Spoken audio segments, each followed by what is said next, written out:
tejto stavbe sa mesto dohodlo s investorom obchodného domu Prior Partizánske na vzájomnej spolupráci pri vonkajších úpravách okolo budovy obchodného domu. Počnúť s projektovou dokumentáciou až po jej realizáciu.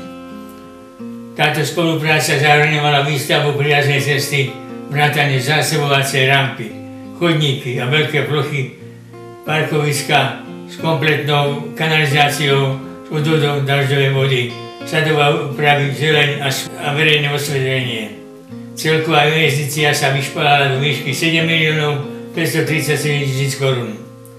Na výstavbe sa podielali tieto firmy: poľnohospodárske stavby Piešťany, cestné stavby Nitra, okresný stavebný podnik Piešťany a tvorba Piešťany. Stavba bola ukončená a daná do prevádzky v roku 1980.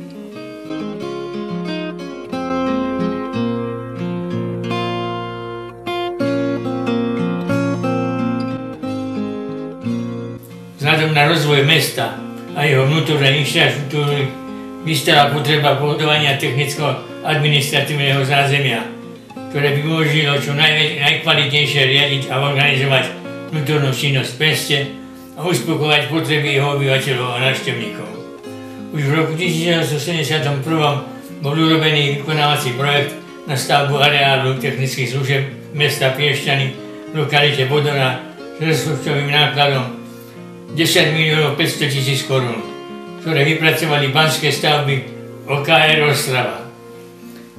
V prvej fáze výstavby bol postavený objekt trafostanice a objekty malých a veľkých garáží nákladom 2 200 000 korún. V druhej fáze výstavby v roku 1977 sa zrealizovali budovy dielní, skladov, spevnených ploch, osvetlenia a vnútorných komunikácií v hodnote 3,5 milióna korún. Pre nedostatok investičných prostriedkov a stavebných kapacít sa objekt hlavnej administratívnej budovy nerealizoval. S jeho výstavbou sa začalo až po zriadení vlastnej stavebnej skupiny, ktorú viedol pán Pavol Kľúčovský a ktorá zostala pracovať v technických službách po ukončení tejto stavby a ktorá následne realizovala všetky ďalšie stavby pod gestiou technických služieb. Budova mala 3 podlažia. Pri zemi vstupná hala s vratnicou, jedáleň a kuchyňa a byt domovníka. Prvé poschodie riešili šatne a sociálne zariadenia.